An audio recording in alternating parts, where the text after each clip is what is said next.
Good morning and vanakkam. In this video, we're going to be reading from Dancing with Shiva, Hinduism's contemporary catechism, written by Sadhguru Siva Subramanian Swami, a richly illustrated sourcebook of Indian spirituality in question and answer form, exploring how to know the divine, honor all creation, and see God everywhere, in everyone. Today's lesson is lesson 3, and we'll begin by reading the caption to the facing image. Nandi the bull plays the drum, and others play veena and cymbals as Shiva dances the world into creation. Lord Shiva is the life of our life, the motion within all movements. Our every experience is intimately connected to and dependent on his dance. Lesson 3. What is meant by dancing with Shiva? Shloka 3. All motion begins in God and ends in God. The whole universe is engaged in a whirling flow of change and activity. This is Shiva's dance. We are all dancing with Shiva and he with us. Ultimately, we are Shiva dancing. Om. Bhashya. The world is seen as it truly is, sacred, when we behold Shiva's cosmic dance. Everything in the universe, all that we see, hear and imagine is movement. Galaxies soar in movement, atoms swirl in movement. All movement is Shiva's dance. When we fight this movement and think it should be other than it is, we are reluctantly dancing with Shiva. We are stubbornly resisting, holding ourselves apart, criticizing the natural processes and movements around us. It is by understanding the eternal truths that we bring all areas of our mind into the knowledge of how to accept what is and not wish it to be otherwise. Once this happens, we begin to consciously dance with Shiva, to move with the sacred flow that surrounds us, to accept praise and blame, joy and sorrow, prosperity and adversity in equanimity, the fruit of understanding. We are then gracefully, in unrestrained surrender, dancing with Shiva. The Vedas state, the cosmic soul is truly the whole universe, the immortal source of all creation, all action, all meditation. Whoever discovers him, hidden deep within, cuts through the bonds of ignorance, even during his life on earth. Om Namah Shivaya. Good morning and vanakkam. In this video, we're going to be reading from Living with Shiva, Hinduism's contemporary culture, written by Sadhguru Siva Subramanian Swami. 365 daily lessons based on ancient Vedic laws, disclosing how to approach family, money, relationships, technology, food, worship, yoga, and karma to live a truly spiritual life. Today's lesson is lesson 158, and the topic is drawbacks of late marriages. The further a culture strays from the basic laws of early marriage, the more difficulty do its people have mentally and emotionally, and the more difficult it is for them to awaken spiritually. They have to struggle to internalize and utilize the laws of willpower, concentration, and meditation, whereas in a spiritually adjusted Asian home, inner knowledge and inner peace are more or less second nature. Now let us consider marriage the way we know it today in the West. Boys and girls grow up and may not enter into marriage until 18, 20, 25, 30 or later. Along the way, they enter into various relationships, and each time they wonder, is this the right one? They compare one experience with another, and each experience they have in this line makes them more unsure of themselves than the last. When marriage finally does happen, instead of the wife going to the husband's home and looking to him completely for her security, she goes to him with reservation. Prior to many Western marriages, the years of looking around, wondering, investigating, experimenting, and dating only build up an unnatural conscience, because during the crucial early years, the young men and women are going against the natural inclinations of their own soul, and the resulting states of uneasy conscience only make them insecure. The man who does marry with the foundation of such insecurity can no longer depend fully upon himself, and he finds himself depending upon his wife. She in turn is only half depending upon him. They are like two rickety posts leaning up against each other. Jar them a little bit, and they both fall down. By contrast, a well-raised man who marries early develops, with the support of his family, a natural reliance upon his own inner being, and the wife depends upon her husband.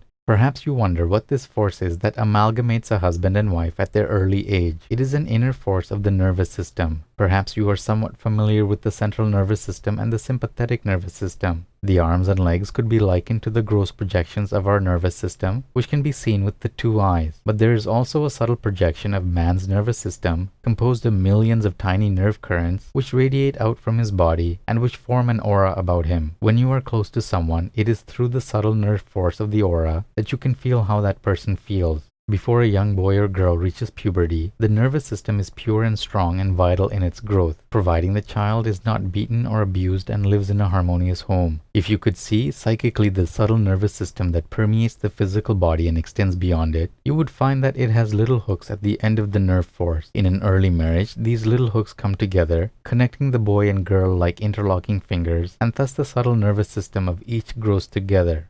The soul brings the boy and girl together. The mind brings them together. And finally, the nervous system in this manner binds them closer and closer together in an actual amalgamation. Once the subtle forces are completely intertwined, they cannot be torn apart.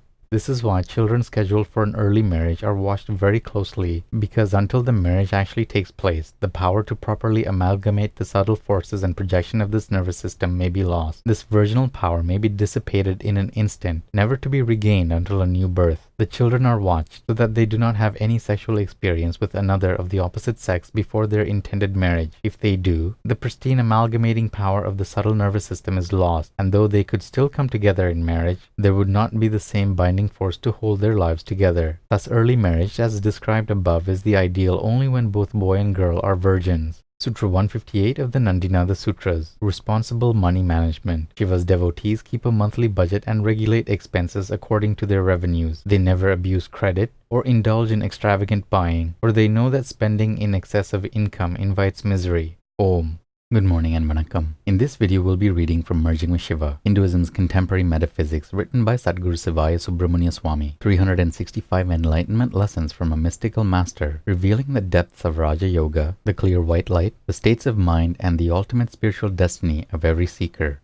Today's lesson is lesson 158 and the topic is preparation and propriety. The mantra is the name of the inner plane being whom you are calling. If you say Om Namah Shivaya, are you ready to see what Shiva will show you once he comes and lifts the veils? Maybe a little preparation, cleaning a few things, straightening up the house. The subconscious basement is in order first. If you say Om Saravana Bhava, is your mind really ready to become peaceful, or is it disturbed by fits of anger? But every soul is ready to say Om and come to the feet of the Lord of Categories, who will set everything in order from the many yesterdays. If you're in the temple worshipping Lord Muruga, the mantra Om Saravana Bhava obviously has a total overall effect. If you say Om, Om, Om in front of Ganesha, Ganesha becomes conscious of your presence. The deities are present in the temple. They may not be present in a person's home or under a tree. The main effect the mantra would have then would be to focus the concentration and quiet the mind. If someone is already meditating and is self-instructed, not under a guru, and working for an eventual initiation to receive a mantra upon which to do japa, then whatever japa is performed should neither be too much nor too intense. We suggest for the non-Hindu Om, and for the uninitiated Shaivite Om Saravana Bhava, 108 repetitions prior to meditation. This is totally on the safe side and will greatly enhance the meditation.